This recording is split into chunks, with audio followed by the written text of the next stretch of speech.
Boa tarde. Hoje, 8 de dezembro de 2025, reiniciamos a leitura do Evangelho segundo Lucas, já 114, na página 95. Por favor, só me confirma. É isso aí, né? 95. Vamos lá. Tratava-se agora do fato de que Zaratustra, na forma física de Jesus, da linha salomônica da descendência de Davi, poderia atuar intensamente para, numa forma agora rejuvenescida, legar novamente à humanidade tudo quanto anteriormente lhe legara. Ele deveria, pois, reunir todas as forças que já uma vez possuíra.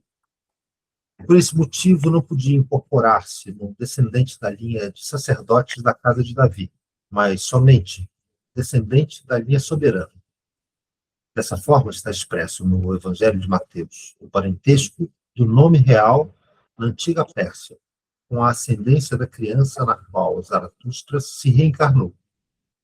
Os antigos livros da sabedoria da Ásia Menor também apontavam sempre esses acontecimentos.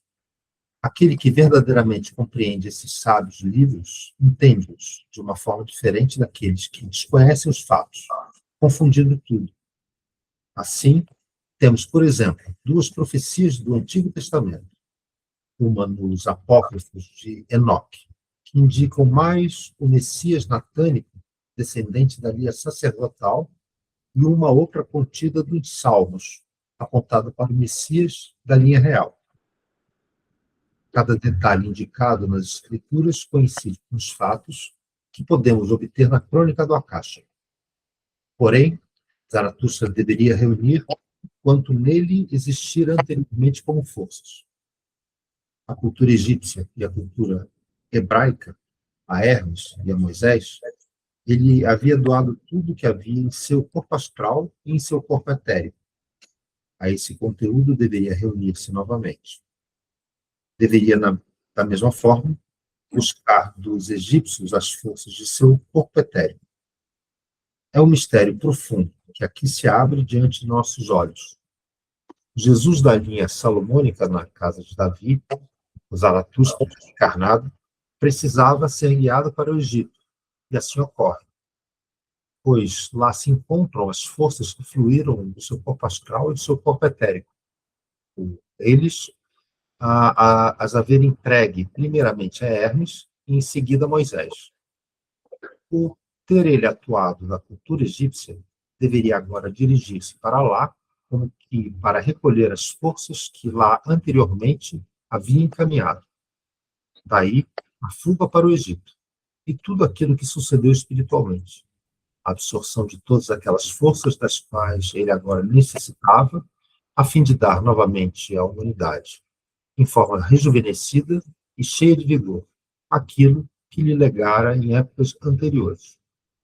Então, aqui é interessante, não é? Porque ele vai mencionar a fuga para o Egito como algo além dessa compreensão de simplesmente uma família que fugiu e foi para outro país, não importa que país.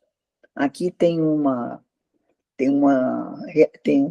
necessidade dessa criança que tem o corpo etérico já de Zaratustra, e já passou por Hermes, que era Trismegistro, que era também no Egito, onde a sabedoria de Hermes é lá, e de Moisés, que também foi criado e nascido no Egito, né?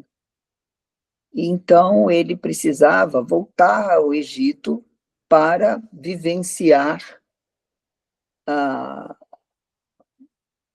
gente poderia agora a nossa interpretação. A alma egípcia, a energia egípcia, enfim, aí a gente tem margens a imaginar o que ele foi lá fazer, o que essa criança foi levada tenramente para lá. Isso nos leva também a uma consideração sobre a imigração, não é, gente? Por que uma alma é levada de um país para o outro, né? A gente poderia aqui fazer uma pausa e falar disso, né?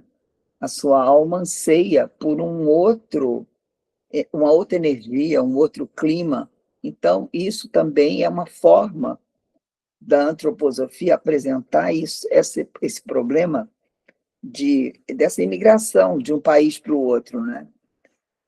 Eu entendo que, assim, uma alma que vem de um país e precisa ter um aprendizado, ser levado para outro país, para que aquele aprendizado da alma se faça, né? E ele pode até voltar para o país dele, mas vai voltar com a alma renovada, né? Aqui no Brasil a gente tem muito isso, né? As pessoas que passam aqui, os imigrantes que entram em contato com esse carinho, esse calor da alma brasileira, e que falam muito disso, né? Aí falam, em linguagem popular, a simpatia, o acolhimento, essa capacidade, e vem pessoas de almas endurecidas de outros países onde não existe isso. Então, é quase como se você fosse levado para outro país para tomar aquele banho. Depois você pode ser até retirado, né, e voltar para o seu país, mas você volta modificado. Então, aqui ele está falando mais ou menos isso, que a fuga para o Egito tem um significado espiritual, viu, Maria Isabel? Não fugiram para outro país, fugiram aonde essa criança precisava ser levada. Então, isso é uma coisa que a gente respeita, né? Fala. Eu tenho uma dúvida. É no Evangelho de Mateus que existe esse relato, então, de um dos meninos, Do outro. assim, É. mas ele fala que o menino Jesus foi para o Egito.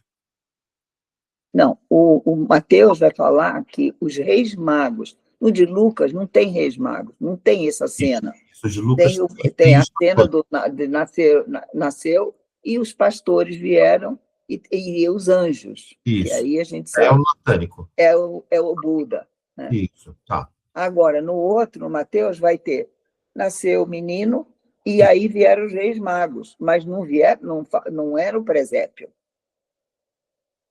Ok, e essa viagem para o Egito ocorre logo depois do nascimento dele.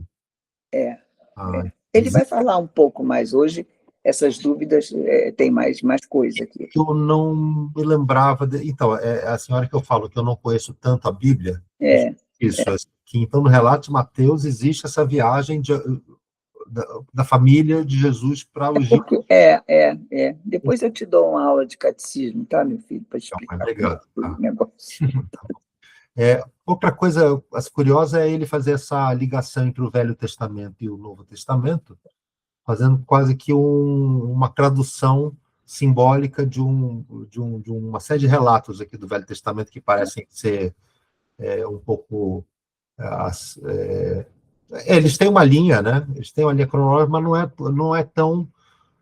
não é um relato como o Novo Testamento, que são os Meu evangelhos. filho, é assim, é por isso que eu vou te explicar depois. É assim, o Velho Testamento são vários livros, é a Torá. São Isso. livros que vão sendo guardados pelo povo judeu durante séculos e séculos. Então, você tem o livro de Moisés, o livro de Isaías, o livro de Salomão, os cânticos de Davi, entendeu? Então, são os Explicar. salmos, né? Entendi. Tá. Entendi. Então, aí, por isso que na Bíblia não é uma história, são várias histórias. O Gênesis é uma coisa, né? Os Provérbios é outro livro. Então, são vários que são reunidos e se chama a Bíblia, Velho Testamento. Aí vem essa.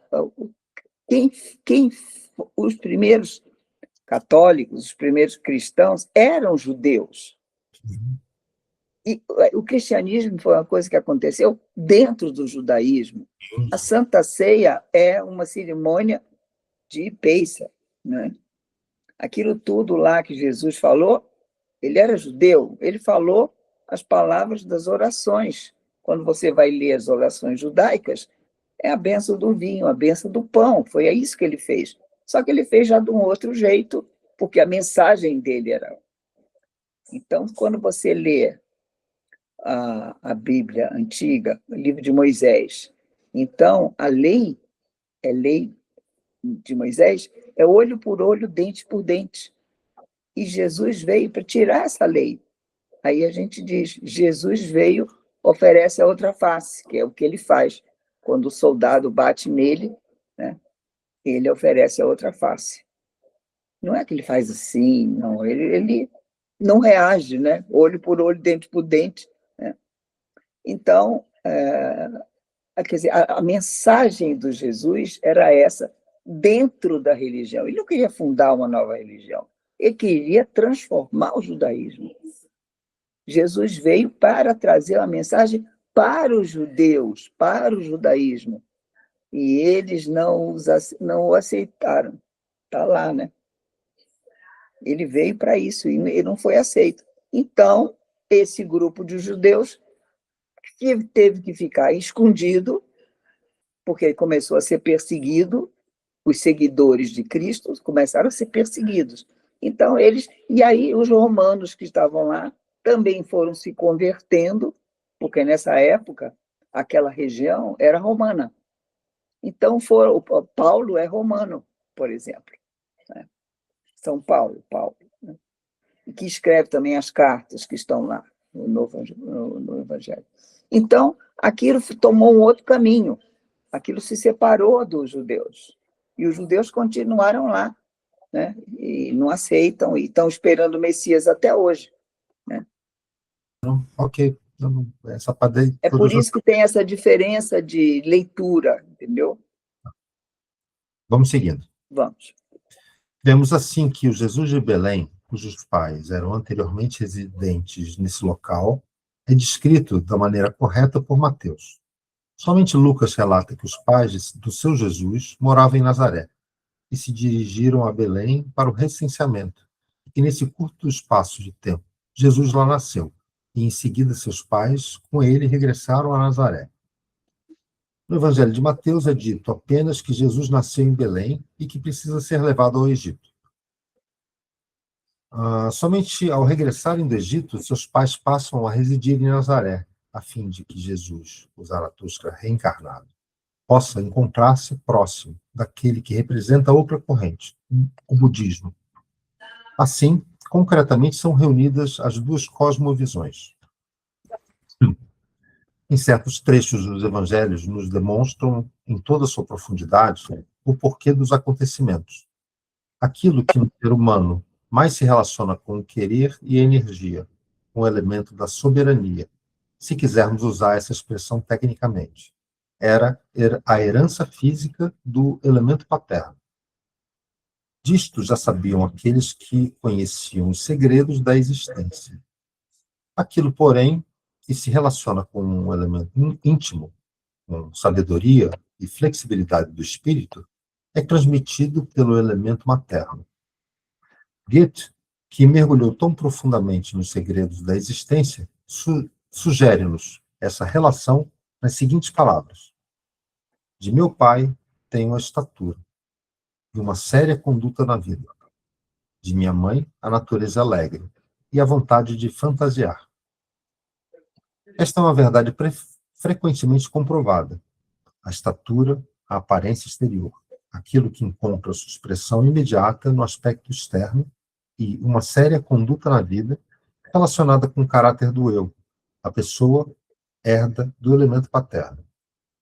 Por essa razão, o Jesus salomônico deveria, antes de mais nada, herdar a força do elemento paterno por haver sido sempre sua missão transportar para a Terra aquilo que, na forma das forças divinas, circunda a Terra no espaço. É isso que expressa o escritor do Evangelho de Mateus, de maneira tão soberba. Dos mundos espirituais é anunciado como um importante acontecimento o fato de uma individualidade muito especial se encarnará. E a anunciação não é feita a Maria, mas sim ao pai, José. Mateus 1, 20 e 21. Por detrás disso se escondem as mais profundas verdades. Não se deve considerar um tal fato como um acaso. Aqui agora ele faz uma outra relação, né? Ele faz a relação, ele está falando agora do menino Jesus, que traz as características do pai. Nesse caso aí é o pai eterno, né? é o salomônico. É aquele menino que depois ele é o cabeça grande, é o cabeça pequena, viu, Gui? Isso. Esse aí, É. salomônico, é o sábio. Então, ele traz toda essa intencionalidade do pai do céu, mas o pai dele na terra é José. Então, é José que recebe a mensagem do anjo em Mateus. Vocês têm que separar também, é assim, que cada menino desse está em um evangelho. É assim que você percebe que um é muito diferente do outro. Então, essa percepção que um é muito diferente. Olha, num, a mensagem é dada ao pai, no outro, a mensagem é dada à mãe. Os autores erraram? A gente pensa. Como é que fica, né? Essa história. Então, vamos continuar. Eu sempre pensei que só a Maria tivesse tido isso. Não, Essa é a novidade também para mim. é porque ele não era nem casado com ela ainda. Ah, Ele era casado, eles eram prometidos, né? Ele era um homem mais velho, né? A história católica é assim, e Maria era uma menina mais nova, né? Mas então, Mary, você está primeiro ali, a gente viu a questão a ida lá para o Egito. E os reis magos, né, lá, voltando um pouquinho agora, né, visitam Jesus, e depois eles que vão contar para Herodes de que já tem o rei dos judeus. Aí Herodes decide vai matar a ordem da matança, né? Então, que eles teriam ido para o Egito. Antes disso, lógico, tem a questão do nascimento, aqui do aviso para José, que é o Jesus salomônico, então. Agora, eu estou num delay aqui. Essa ida lá antes disso para o Egito fica contraditório, né? Então, aquele outro Jesus de Belém, ele... Lembra que um é de Belém, um é de Nazaré, são dois lugares, um é Belém e outro é Nazaré. Sim. Sim. Lembra que ele disse também, Isabel, que eles tinham nascido com um pouquinho em época diferente? O primeiro, o que não foi para o Egito... é o primeiro. Ele nasceu primeiro, né? É aquele dos pastores. O segundo nasceu depois. Pois mas aí ele foge, né, digamos, foge, né? Vai para o Egito. Esse nasceu, esse mas foi o que vai acabar morrendo? É isso que vai acabar morrendo, é o salomônico, lembra? Sim. É assim, o rei Davi teve dois filhos, Salomão e Natã. Estou sabendo. Pois é. E aí, o rei Davi é aquele que escreveu os Salmos, né? É esse, né? Esse da Betsabá, lembra da história também? Que pecou, foi adúltero, é esse, da Betsabá. E então o salomônico é esse. Salomão foi considerado o rei mais sábio, né, do mundo, né? É aquele que queria cortar a criança no meio, é esse Salomão. E essa criança herdou essa sabedoria do Salomão. Ele traz essa sabedoria salomônica, né? Ele traz essa sabedoria divina do pai, entendeu? E o outro é o natânico. O natânico é todo puro, todo cabeça grande, sonhador, brincalhão, alegre, né? É o que tem a mãe mais nova. O primeiro casal, esse que vai para o Egito, é mais velho. Tanto que eles vão e voltam. Na atividade, né, na igreja, é um dos poucos lugares em que tem a imagem de Nossa Senhora jovem. É uma moça grávida, então está lá na Basílica, chama-se Basílica da Natividade em Nazaré.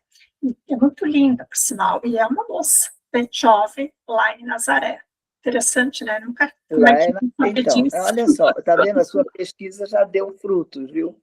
Ali eu fui, não. Ali porque eu estive em Israel, né? Ah, Foi, olha só, tem noção, assim, não você foi. vai ver como as portas vão se abrir para você vai Agora, entender tudo. só faz sentido, né? Porque só Olha, lá vocês lembram dessa história, assim, que é muito difícil ter uma imagem da Maria grávida? Lembra disso? Difícil, geralmente não tem. É difícil. Quando aparece a Maria grávida, geralmente muito nova. Então, é isso que o Steiner diz. Essa é a Maria de Nazaré, que era o casal mais jovem. A Maria de Belém é o casal mais velho, é esse que vai para o Egito. Então, vamos continuar. Tem coisa ainda aqui hoje. Ao Jesus descendente da linha natânica foram transferidas as qualidades interiores herdadas da mãe.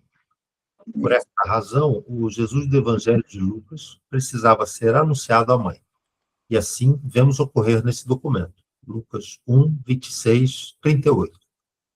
E é dessa maneira tão profunda que se expressam os fatos nas escrituras religiosas. Mas prossigamos. Também os outros fatos descritos exprimem realidades de muita importância. Primeiramente, o precursor de Jesus de Nazaré deve surgir para a humanidade na figura de João Batista. Poderemos, no decorrer do tempo, aproximar-nos mais da individualidade do Batista. Por ora, aceitemo-lo tal como se nos apresenta em imagem, como sendo o preconizador daquilo que deveria vir em Jesus. Ele o anuncia resumindo, com energia muito intensa, tudo quanto estava contido na lei exterior e nas antigas profecias. Com isso tudo, quanto estava contido com isso quer trazer aos homens a possibilidade de preservar o que está escrito nas leis, o que envelheceu dentro da cultura, mas que foi esquecido. Aquilo que já está maduro, porém, é ignorado pelas pessoas.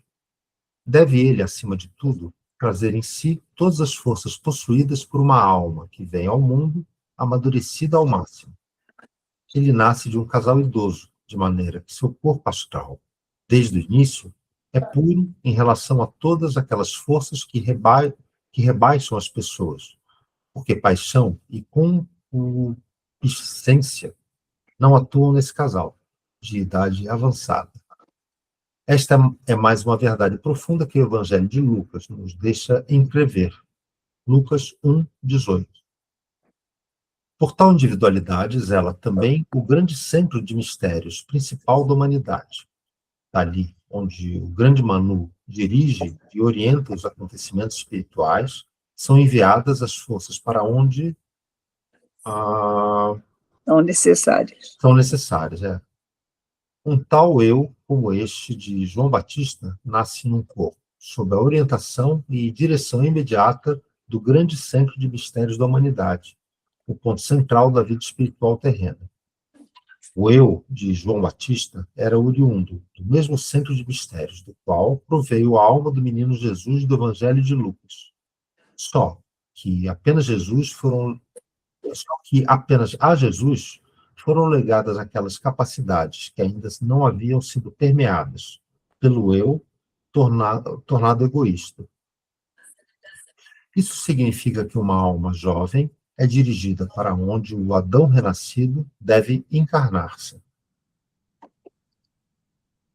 Deve parecer-lhes estranho ter sido possível dirigir do grande centro de mistérios para um determinado local uma alma que não possuía ainda um eu realmente desenvolvido. Pois o mesmo eu, que no fundo é contido no Evangelho de Lucas, é presenteado ao corpo de João Batista, e ambos, aquilo que, como ser anímico, habita no Jesus do Evangelho de Lucas, e como um eu vive em João Batista, desde o princípio, estão intimamente ligados. Olha só, isso aí ele está falando que o João Batista recebe o eu do Adão, que é imaturo ainda, que ele diz que ele ainda não está desenvolvido, né? É isso que ele está dizendo, não é? Vocês estão entendendo isso? Sim. Lembra que esse Adão, ele veio, uma parte veio para Jesus também, naquela força dele.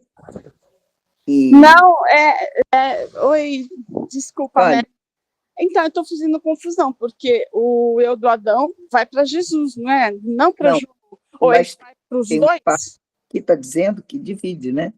Divide, Ó, olha aí. olha, olha, é presenteado olha, pois o mesmo eu, que no fundo é contido no Evangelho de Lucas, é presenteado ao corpo de João Batista. Aqui. É uma parte vai para uma parte vai para o outro.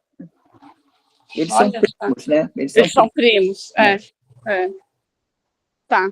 Ele também tem a missão dele também, muito séria. Pode continuar. Quando o embrião humano se desenvolve no corpo materno, já na terceira semana, o eu se une às outras partes de organização humana, mas apenas nos últimos meses que precedem o nascimento passa a atuar. Só então o eu se torna uma força interior, impulsora. Pois, num caso comum, quando o eu atua normalmente para levar o embrião humano ao movimento, trata-se de um eu que provém de encarnações anteriores e impele o embrião humano ao movimento. Porém, aqui, no caso de João, trata-se de um eu que se encontra relacionado com a alma do Jesus natânico. É por essa razão que, no Evangelho de Lucas, a mãe de Jesus deve visitar a mãe de João Batista quando este se encontra em seu 6º mês de gestação. E aquilo que normalmente é estimulado pelo próprio eu, na própria personalidade, nesse caso, é estimulado pelo outro embrião. A criança de Isabel começa a mover-se quando dela se aproxima a mulher que traz em seu ventre o menino Jesus, porque é este o eu que estimula a criança no ventre da outra mãe. Lucas 1, 39 e 44. Tal é a profunda ligação existente entre aquele que deveria atuar pela confluência das duas correntes espirituais e aquele que deveria prenunciá-lo.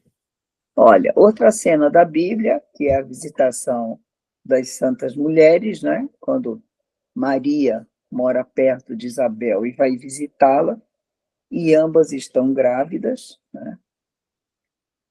Só que quem é que está no 6º mês aqui? Quem é que está mais grávida há mais tempo? É a Isabel. É Isabel, é. Ele nasce um pouco antes, tanto que ele não passa pela... Não, ele nasce depois, porque ele não passa por Herodes. É isso. Mas tem uma conversa aí que não lembro mais agora, se é algum anjo, alguém que fala para Maria que a prima está grávida. E daí ela vai visitar, a Maria vai visitá-la. Então, mas a Isabel está grávida. Maria, o Jesus nasce antes, porque... Mas João já estava pregando bem antes que Jesus? Mas João Batista já estava pregando bem antes de que Jesus. Pode ter começado, mas tinham 30 anos, os dois, né? Já podia estar pregando desde os 20, né? Os dois tinham idade, né? Mas aqui é por causa da matança dos inocentes, né? Que ele nasceu depois. É por isso, entendeu? Por quê? Porque a pergunta é por que ele não foi morto se todas as crianças foram mortas, entendeu? Sim. Daí a resposta é ele nasceu depois, né? Depois que os reis magos passaram, foi que ele nasceu. Ele é mais novo um pouquinho, 6 meses, entendeu? Mais ou menos isso. Essa é a explicação aqui. Bom, vamos continuar que a gente vai ver. Vemos assim como no início da era cristã, realmente sucede de algo excepcionalmente grandioso. Se habitualmente as pessoas gostam que uma verdade seja de compreensão bem fácil, isso resulta do comodismo, da preguiça mental que evita formar muitos conceitos. Porém, as maiores verdades só podem ser vistas através dos maiores esforços das forças espirituais. Se para descrever uma máquina já o homem precisa fazer os maiores esforços, muito menos deve esperar-se que as maiores verdades sejam as mais fáceis. A verdade é grande e por isso mesmo complicada. E precisamos, sem dúvida, emprenhar nossas forças espirituais ao querermos progressivamente compreender todas as verdades que se relacionam com o acontecimento na Palestina. Tampouco alguém deve objetar que as coisas são relatadas de um modo muito complexo. Elas são relatadas tais como são, e são, assim, por se referirem ao maior fato da evolução terrestre. Vemos, assim, dois meninos Jesus crescendo, sendo um deles o filho dos pais natânicos, José e Maria. E vemos esse filho nascer de uma mãe jovem. No hebraico, teria sido usada a palavra alma, pois o que deveria atuar como alma jovem deveria nascer de uma mãe muito jovem. Com este filho viviam os pais novamente em Nazaré, após regressarem de Belém. Não tinham outros filhos. Esta mãe deveria ser mãe única e exclusivamente desse Jesus. E temos o Jesus do casal José e Maria, da linha salomônica. Após haver regressado do Egito e haver se transferido para Nazaré, esse casal teve ainda vários outros filhos, que se encontram enumerados no Evangelho de Marcos. Simão, Judas, José, Jacó e também duas irmãs. Marcos 6, 3. Os dois meninos Jesus crescem. A criança que abriga em si a individualidade de Zaratustra desenvolve sempre mais uma maturação extremamente rápida. Aquelas forças que é mística desenvolver quando no corpo atua uma individualidade tão poderosa. A individualidade que atua no corpo do outro Jesus é bem diferente, pois nela o mais importante é o Nirmanakaya do Buda. Isto é algo que pousa sobre essa criança. Por essa razão, nos é dito, quando os pais retornam de Jerusalém, que a criança está cheia de sabedoria, isto é, em seu corpo etérico é permeado de sabedoria, e graças de Deus está sobre ela. Lucas 2, 40. Mas ela crescia e se desenvolvia de maneira tal que as qualidades humanas normais, relacionadas com a capacidade de de entender as coisas e reconhecer os fatos do mundo exterior, evoluíam nela com marcante lentidão. O homem comum classificaria justamente esse menino Jesus como uma criança relativamente atrasada, se julgasse somente as forças que servem para entender e compreender o mundo material. Em contrapartida, desenvolveu-se, justamente nessa criança, aquilo que, para ela, fluía do protetor Nirmanakaya do Buda. Desenvolveu-se nela uma profunda interioridade, em nada comparável a qualquer outra no mundo. Evoluíam nesse menino sentimentos tão profundos que atuavam extraordinariamente sobre tudo quanto carregava. Aqui dá para ver bem a diferença entre os dois, não é? Tem aquele menino salomônico, que é um menino muito inteligente, muito desenvolvido, mas de complexão frágil. Ele era um menino doentinho, um menino cabeça pequena, né, Gui? Como diz a antroposofia, divide as crianças em cabeça grande e cabeça pequena. Aquela criança, cabeça grande, é aquela sonhadora, que está sempre assim, meio fora do mundo, risonha, muito. Fantasia. O Gui pode explicar melhor. Explica aí, Gui.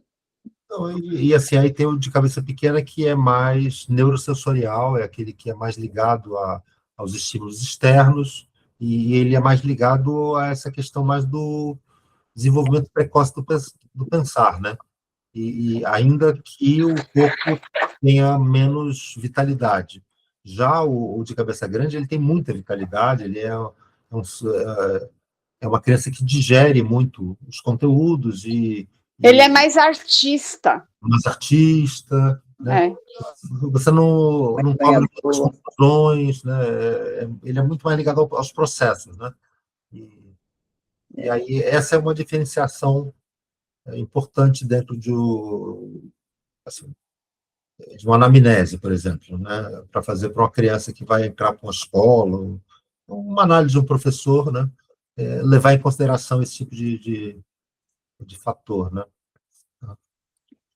E aí eles precisaram, para formar o corpo de Cristo, a entidade crística, né, juntar duas crianças, né, uma que tivesse um desenvolvimento mais intelectual e outra mais do corpo, mais sadia, né, mais forte, mais sonhadora, mais cardíaca, né?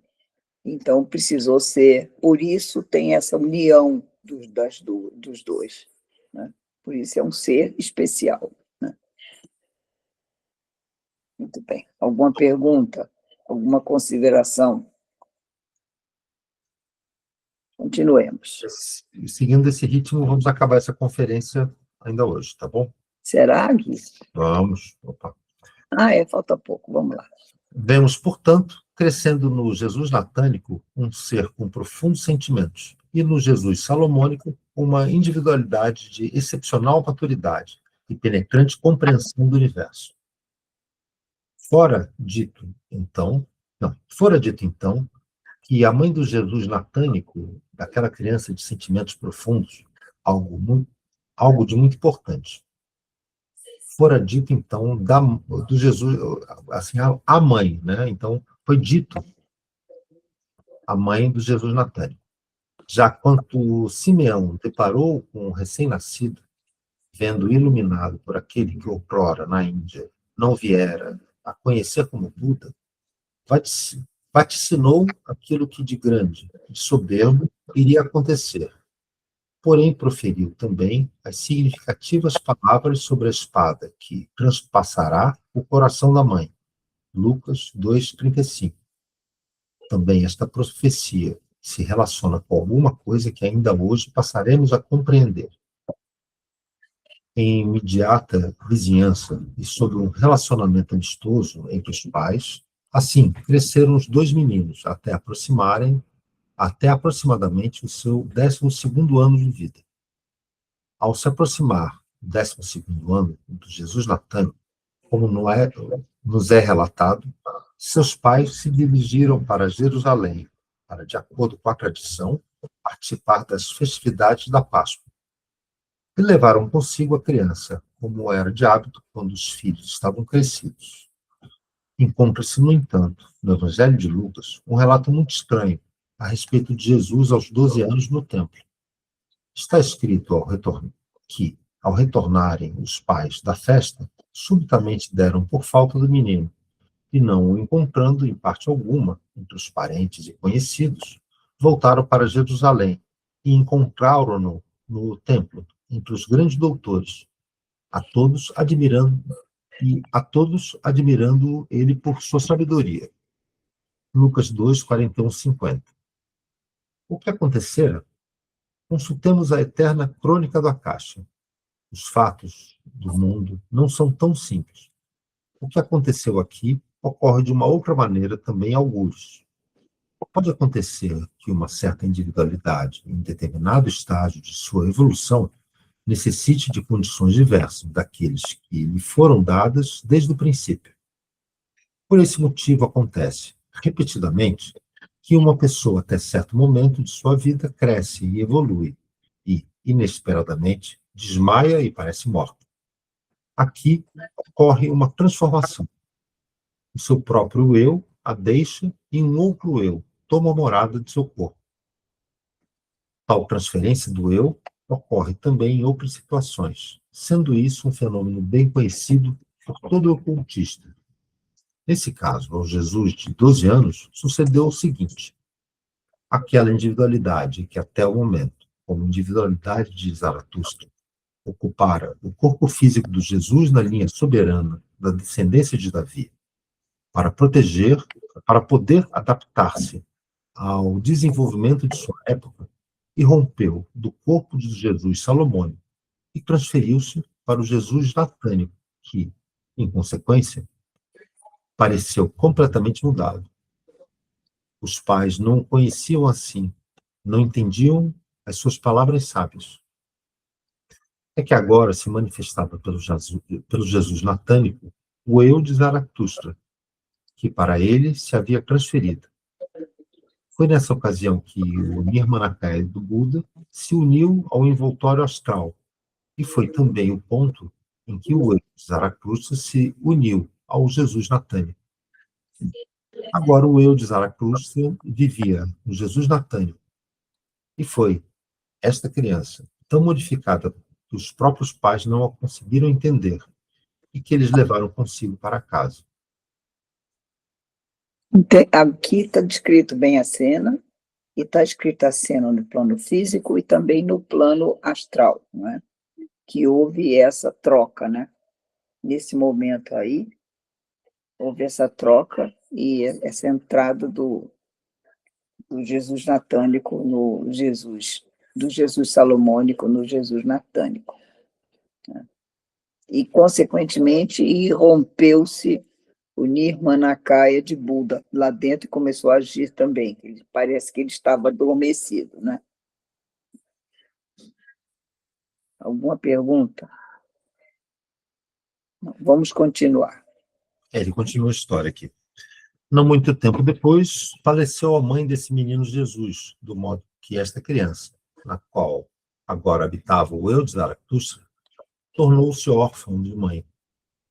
Vemos que o fato de essa mãe ter falecido e ter deixado órfão o menino aponta para uma situação muito especial e profunda.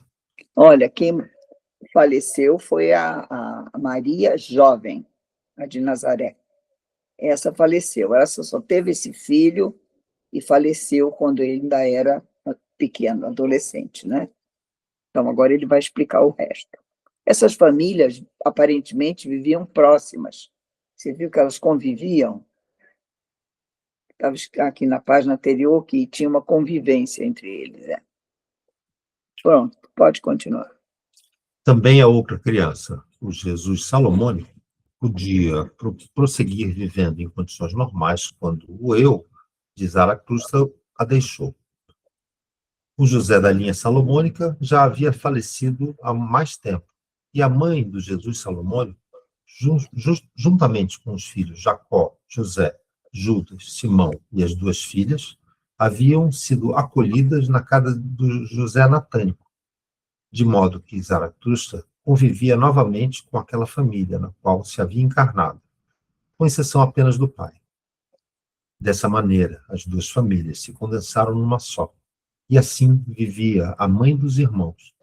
Podemos chamá-los de irmãos, pois o são, no sentido do eu, na casa do José natânico com Jesus, que, pelo local do nascimento corpóreo, era originário de Nazaré. Dessa maneira, convivia com eles. Bom, vamos aqui ver. A Maria jovem morreu. O pai, o salomônico, o pai salomônico, já tinha morrido também, né? Então, sobrou um viúvo com um filho. Um viúvo, entre parênteses, jovem, porque ele não era jovem, porque ele era mais velho que a Maria, então ele devia ser da idade da outra Maria, né? Então, um homem com um filho e uma mulher com 4 filhos. Então, se juntaram todos. Ficou essa família. É o carpinteiro, né? Uma família. Ele com o filho dele e ela com com os outros filhos dele, né? E o Jesus natânico também morreu. Então, morreu o Jesus natânico, José... Ao contrário, né? Jesus salomônico que morreu. Desculpe, Jesus salomônico, o José salomônico e a Maria natânica. Morreu um casal e sobrou um casal, um marido com um filho e uma mulher com os outros filhos, né? Para criar. Tá então, em que evangelho que Jesus tem irmãos? Deve ser no de Mateus, né? No de Mateus. Na verdade, eu até pesquisei. Aparece nos 4 evangelhos. Eu achava que só era em 2, e eu fui pesquisar. Os 4 evangelhos falam de que Jesus tinha irmãos. Porém, em dados momentos, coloca assim que pode ser uma questão de tradução, né, lá do latim. Irmão pode ter outro significado, Pode né? ser primo, né? É, Então, é. a raiz da palavra, mas os 4 evangelhos citam, não presa, sabe? Eu achei que era... E para mim, sempre teve irmãos, né? Desde quando uma família judia vai ter um filho só? É verdade. Cadeira, né? Cadeira. Bom, vamos continuar. Sim. Vemos assim, concretamente, a confluência do budismo e do zaratustrismo. Para aquele corpo no qual habitava a amadurecida alma individual de Zaratustra, podia acolher em seu interior aquilo que resultara do fato de o Nirmanakaya do Buda haver absorvido o envoltório astral do Jesus Natânico. Assim, vemos agora crescer em Jesus de Nazaré uma individualidade que abriga em seu íntimo a individualidade de Zaratustra, iluminada e espiritualizada pelo Nirmanakaya rejuvenescido do Buda. Na alma de Jesus de Nazaré, vemos, vivendo dessa maneira, a confluência do budismo e do zaratustrismo. Tendo morrido também José da linha natânica, e isto relativamente cedo, a criança Zaratustra é, na realidade, órfã, e como tal se sente. Ele não é mais a mesma em relação à sua ascendência física. Espiritualmente, é o Zaratustra ressurgido. De conformidade com sua ascendência física, seu pai é José da linha natânica, e as pessoas deveriam considerá-lo como tal. Lucas nos relata com exatidão, e com exatidão precisamos entender suas palavras. E aconteceu que, como todo o povo que se batizava, sendo batizado também Jesus, e estando a orar, o céu se abriu, e o Espírito Santo desceu sobre ele em forma corpórea, como uma pomba. Do céu veio uma voz que dizia: Tu és meu filho amado, hoje eu te gerei. E Jesus tinha, quando principiou a atuar, cerca de 30 anos de idade. E agora não é dito apenas ser ele um filho de José, mas sim, aí entre aspas, era considerado um filho de José, Lucas 3, 21, 23. Pois o eu que se havia inicialmente encarnado de Jesus salomônico não tinha, no fundo, ligação com o Jesus natânico. Temos agora diante de nós um ser unitário, na figura de Jesus de Nazaré, que possuía um grande,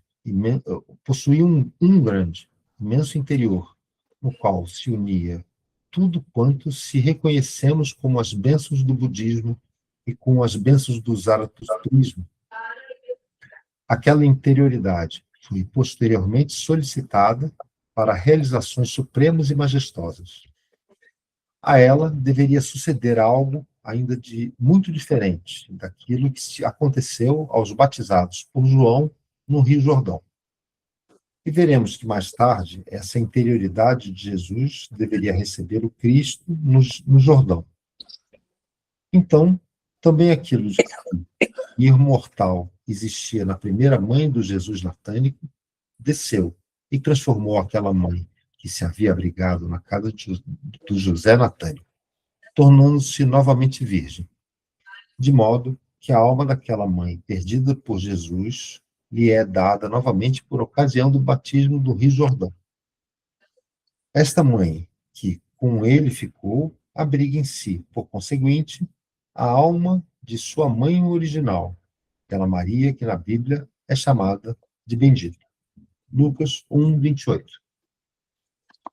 Fim da 5ª conferência. Então, interessante, não é? A gente está sendo isso, está lendo tudo isso na véspera do Natal, não é? Nós estamos aqui em dezembro, lendo tudo isso, 2 semanas que faltam para o Natal, e aí nós temos muito que meditar, né? Sobre essa condição do Jesus que é formado por duas grandes entidades, duas correntes enormes de, de, de religião, das religiões antigas, né? Trazendo dois impulsos, e outro que outro José, dois Josés também, dois homens também que vieram para colaborar, e duas Marias, que vieram também para colaborar com essa vinda e se encarnar, né? E aí também vemos aí também a missão do povo judeu, que foi de gerar essa linhagem, né? Fisicamente a linhagem foi, olha que interessante. Mas na alma existem outras linhagens, não é? A linhagem do Buda, a linhagem da Pérsia, do Zaratustra, do Buda, da Índia. Então, você tem aí um ser que tem qualidades da antiguidade de um dos principais povos, né, muito profundos, também o Egito, né, pelo Hermes e mesmo Moisés. Então, a gente meditar isso, né, como a humanidade precisou, o mundo antigo, gerar esse ser que veio a encarnar o ser solar crístico, né? Então, acho que temos aqui um belo fechamento de fim de ano, que a nossa última reunião é hoje, um belo fechamento, uma bela meditação nesse novo Jesus que aparece na nossa frente, não é? Que é um ser muito mais complexo e muito mais complicado e muito mais elaborado, muito mais precioso, né, do que aquele menininho Jesus que a gente está acostumado a ver, gordinho, bonitinho, cor de rosinha. Não, aqui já é um ser muito mais profundo, muito. Pense no Jesus salomônico, né, que era um menino super inteligente, super um pensador, um filósofo já desde a infância, não é? Uma criança, é ele que discute com os doutores, né? Não é o Natânico. O Natânico está só carregando a alma dele no corpo, né? Então nós temos esse lado, né? Esse menino salomônico que foi preparado durante gerações por essa linha, e depois vem esse outro menino natânico, que também é forte, que depois tudo que ele vai enfrentar, né, fisicamente, não é? A cruz, a crucifixão, as torturas que ele passa, as travessias pelo deserto, né, e tudo mais. Então, a gente vê que é um ser muito bem elaborado, bem complexo, e tem muito assunto em Jesus, tem muito assunto, tem muitas maneiras de ver, não é? Então, acho que é uma bela meditação, né? Essas duas Marias, né? Eu estava pensando assim, no começo, né, ela não era a mãe dele, então aquele sofrimento todo da cruz, aqui no fim ele diz, não, ela recebe a alma da outra Maria, né? Então elas também estão juntas em uma só. Então é essa que tem o dogma da Assunção, é essa Maria, né? Já minha conhecida, né? Das minhas questões. É um ser também muito preparado, foi muito preparado para ser a mãe desse menino, desse ser especial, para receber o Espírito do Cristo, esse Espírito que vem diretamente do mundo espiritual e tem que ter um corpo para poder estar conosco, né? Agora eu queria as considerações de vocês e os pensamentos, o que vocês estão achando.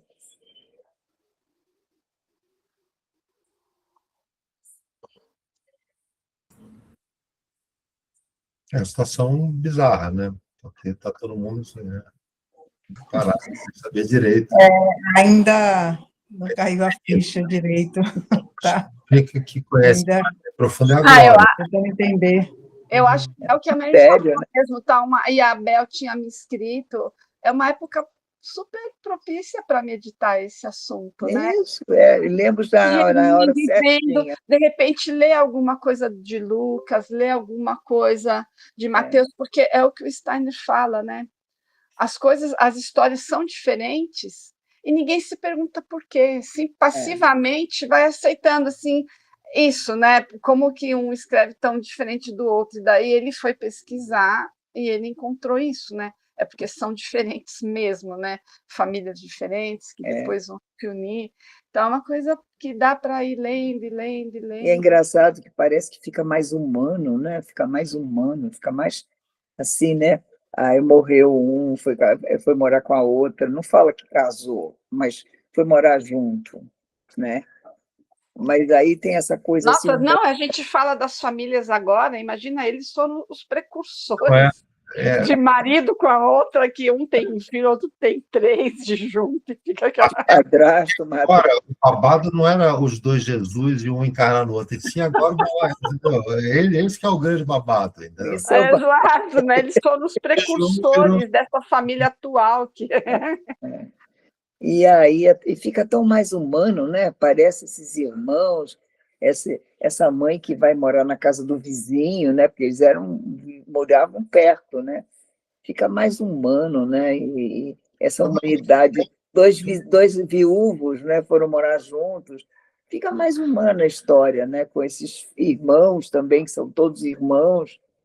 Então, a mãe do João Batista, que é a Isabel, onde que ela entra? Ela é tia. Ela é tia de uma das famílias.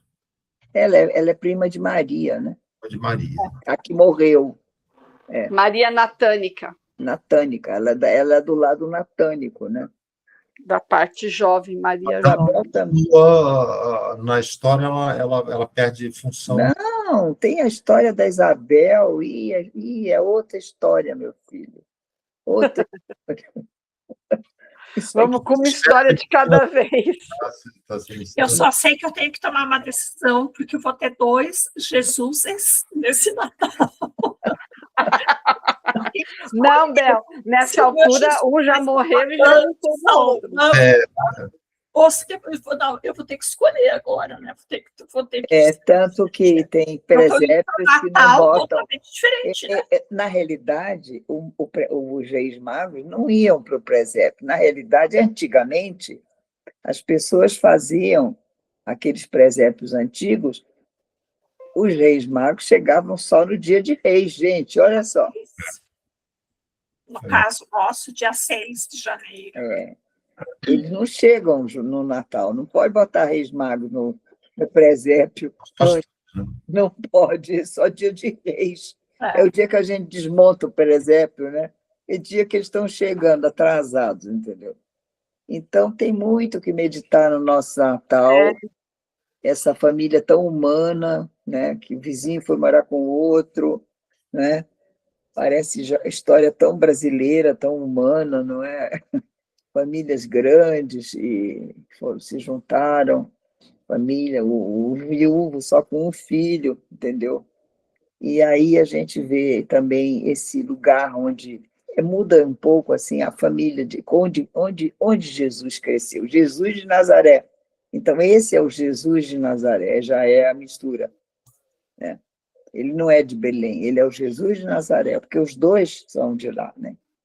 Um nasceu em Belém por causa do recenseamento só, depois voltou para Nazaré, né?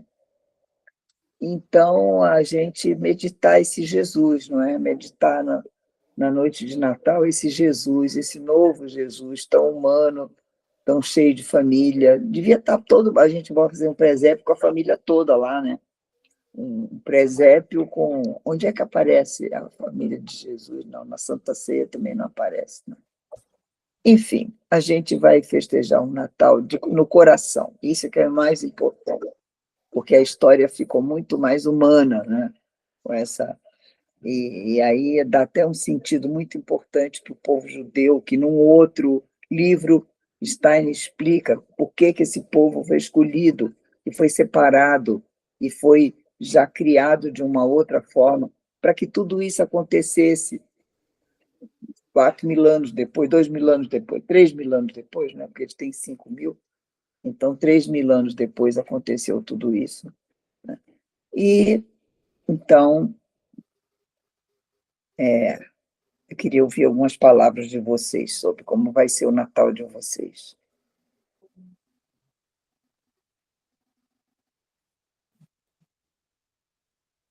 Eu falei bastante.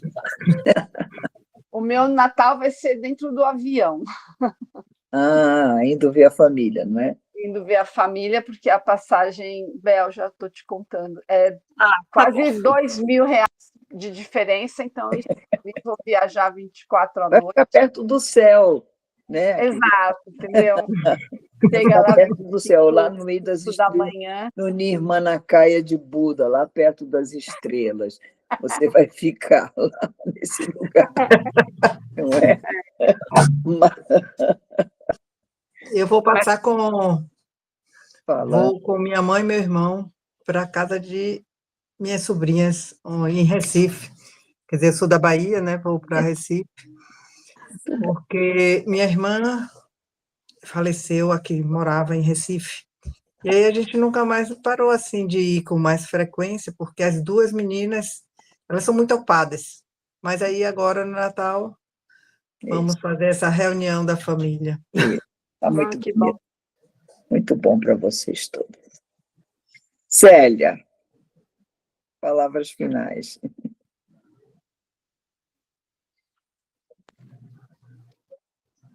Tá fechado. Fechado. Tem microfone.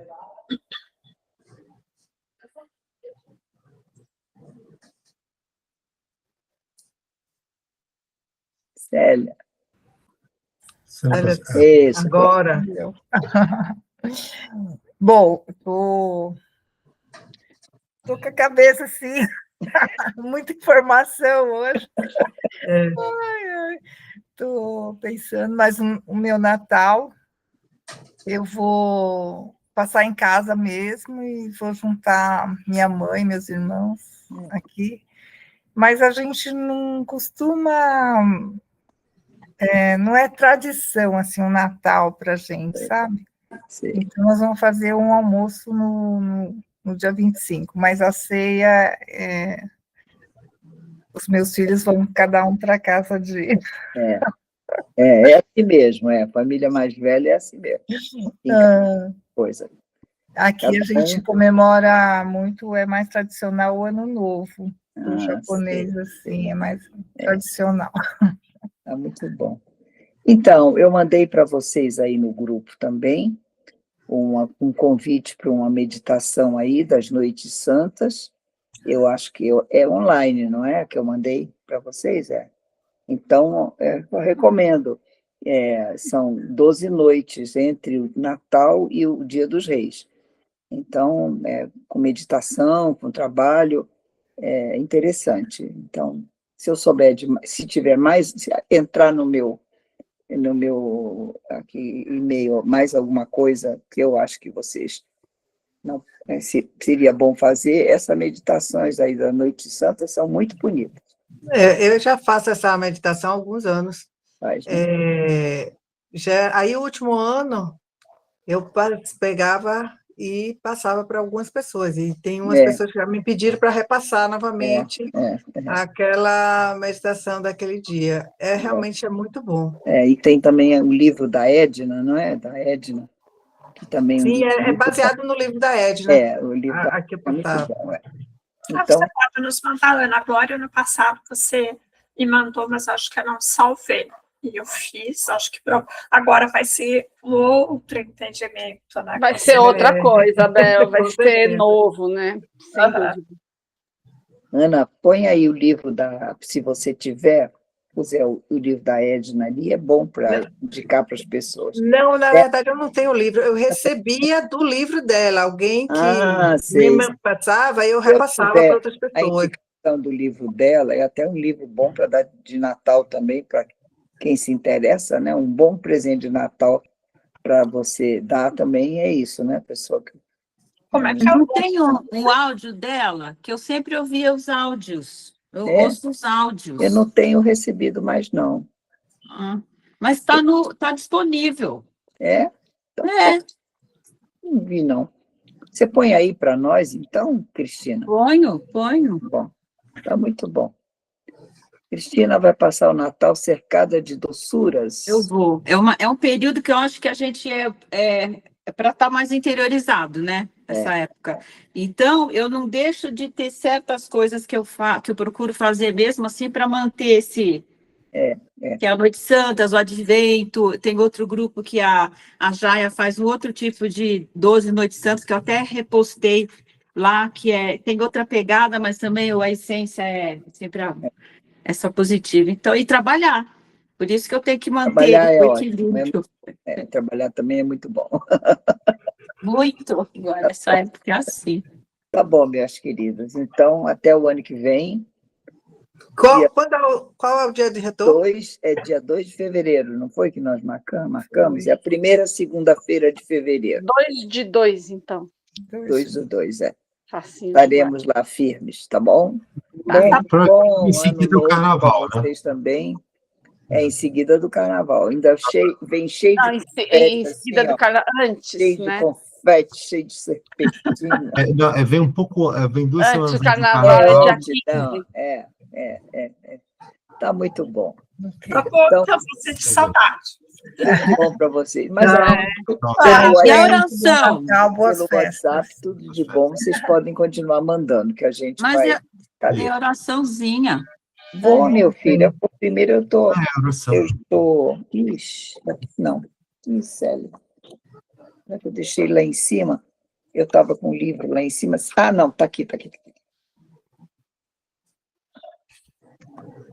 Prece para os anjos da guarda.